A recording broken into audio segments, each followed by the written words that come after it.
കുടുംബങ്ങൾ ദൈവവചനം ഇന്ന് ദൈവകൃപയിൽ കേൾക്കുന്നുണ്ട്. വളരെ സന്തോഷത്തോടെ ഈ ഒരു ദിവസത്തിലേക്ക് നിങ്ങളെ സ്വാഗതം ചെയ്യുന്നു. പ്രതീക്ഷയോടെ പ്രാർത്ഥനയോടെയാണ് നിങ്ങളുടെ മുമ്പിൽ നിൽക്കുന്നത്. ലക്ഷക്കണക്കിന് വ്യക്തികളുടെ പ്രാർത്ഥനകളുള്ള സ്ഥലമാണ്. ഒത്തിരി കണ്ണുനീരോടെ പ്രാർത്ഥിക്കുന്ന മനുഷ്യർ ഇവിടെ ഉണ്ടെന്നുള്ളതാണ് ഈ സ്ഥലത്തിൻ്റെ ഐശ്വര്യം. ഈ സ്ഥലത്തെ ദൈവീകമായ ഒരു അന്തരീക്ഷത്തിൽ നിലനിർത്തുന്നത് നിങ്ങൾക്ക് വേണ്ടി ഏറ്റവും ആത്മാർത്ഥതയോടെ പ്രാർത്ഥിക്കുവാണ്. ഇങ്ങനെയൊന്ന് പ്രാർത്ഥിക്കാം. കർത്താവേ, ക്ഷമിക്കേണ്ടവരോട് ക്ഷമിച്ചും സ്നേഹിക്കേണ്ടവരെ സ്നേഹിച്ചും ചേർത്തു നിർത്തേണ്ടവരെ ചേർത്തു നിർത്തിയും ദൈവകൃപയോട് ചേർന്ന് നിൽക്കാൻ എന്നെ അനുഗ്രഹിക്കണമേ. ഞാൻ ആ പ്രാർത്ഥന ഒന്നും കൂടെ പറയുവാണ്. നമ്മുടെ ഏറ്റവും ആത്മാർത്ഥതയോടെ അത് വിശ്വസിക്കുവാണ്. ക്ഷമിക്കേണ്ടവരോട് ക്ഷമിച്ചും സ്നേഹിക്കേണ്ടവരെ സ്നേഹിച്ചും ചേർക്കേണ്ടവരെ ചേർത്തു നിർത്തിയും ദൈവകൃപയോട് ചേർന്ന് നിൽക്കാൻ കൃപ എനിക്ക് തരണമേ. ദൈവകൃപയോട് ചേർന്ന് നിൽക്കുന്നത് ഒരു നഷ്ടമല്ല, ഒരു അനുഗ്രഹമായത് മാറും. അതാ ബൈബിൾ പറഞ്ഞത്, ആർക്കും ദൈവകൃപ നഷ്ടമാവാതിരിക്കട്ടെ. പ്രാർത്ഥനയോടെ ദൈവസന്നിധിയിലായിരിക്കുക. മുടങ്ങാതെ വചനം കേൾക്കുന്നവർ, എത്രയോ അമ്മമാർ, എത്രയോ പിതാക്കന്മാർ, എത്രയോ യുവതീ യുവാക്കൾ, എത്രയോ കുഞ്ഞുങ്ങൾ ദൈവവചനം ശ്രദ്ധിച്ചു കേൾക്കുന്നു. അതവരെ നയിക്കുന്നൊരു ശക്തിയായി മാറും. ദൈവമേ, ഈ വചനം അവരോട് സംസാരിക്കുന്ന ഒന്നായി മാറണമേ. പ്രതീക്ഷയോടെ ഈ വചനം കേൾക്കാം. ഉൽപ്പത്തി പുസ്തകം 30-ാം അധ്യായം 22 മുതലുള്ള വാക്യം ഒന്ന് വായിക്കുകയാണ്. ഉൽപ്പത്തി പുസ്തകം 30-ാം അധ്യായം 22 ഞാൻ വായിക്കുന്നത് ശ്രദ്ധിച്ച് കേൾക്കണം. ശ്രദ്ധിച്ച് ആ വാക്യങ്ങൾ ശ്രദ്ധിക്കുക.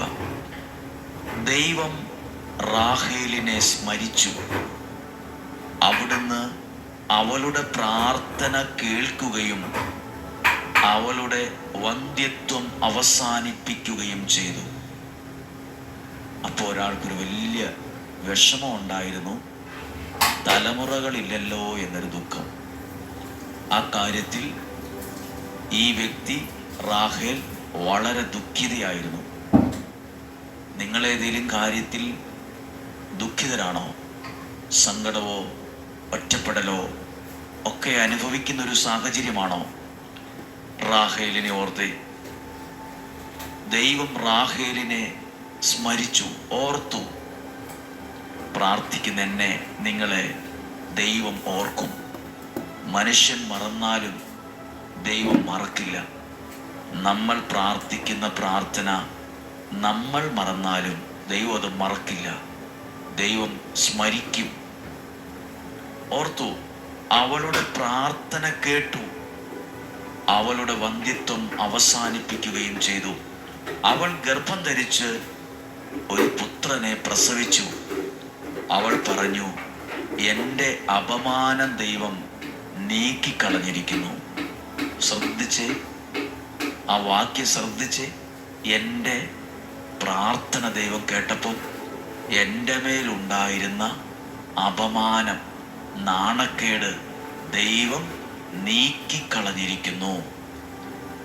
അപമാനം നീങ്ങിപ്പോ.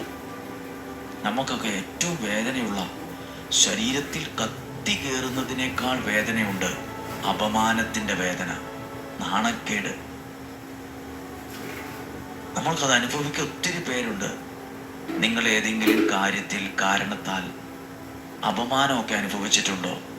വിദ്യാഭ്യാസമില്ലാത്തതിൻ്റെ പേരിൽ, വീടില്ലാത്തതിൻ്റെ പേരിൽ, സൗന്ദര്യമില്ലാത്തതിൻ്റെ പേരിൽ, വിദ്യാഭ്യാസത്തിൻ്റെ പേരിലോ എന്തിൻ്റെയൊക്കെ പേരിൽ മാറ്റി നിർത്തപ്പെടുന്ന അനുഭവം, നമ്മളെ തഴയപ്പെടുന്ന ഒരു അനുഭവം, നമ്മളെ മൈൻഡ് ചെയ്യുന്നില്ല. അത് ഭയങ്കര ഒരു വേദനയാണ്. വന്നിച്ചില്ലെങ്കിൽ നിന്ദിക്കരുതെന്ന് പറയാറില്ലേ? ചിലർ നമ്മളെ നിന്ദിക്കും, കളിയാക്കും, ഭയങ്കരമായി ഒറ്റപ്പെടുത്തും, തള്ളിക്കളയും, ഭയങ്കര അപമാന ഭാരം ചുമക്കുന്നവരുണ്ട്. എന്നാലും എന്നോടാ അങ്ങനെ ചെയ്തല്ലോ, എന്നാലും എനിക്കിങ്ങനെ ഒരു അവസ്ഥ വന്നല്ല. ഇങ്ങനെ എത്ര പേരുടെ ജീവിതത്തിൽ നിരാശ വന്നിട്ടുണ്ടെന്നറിയാവോ? നിരാശ.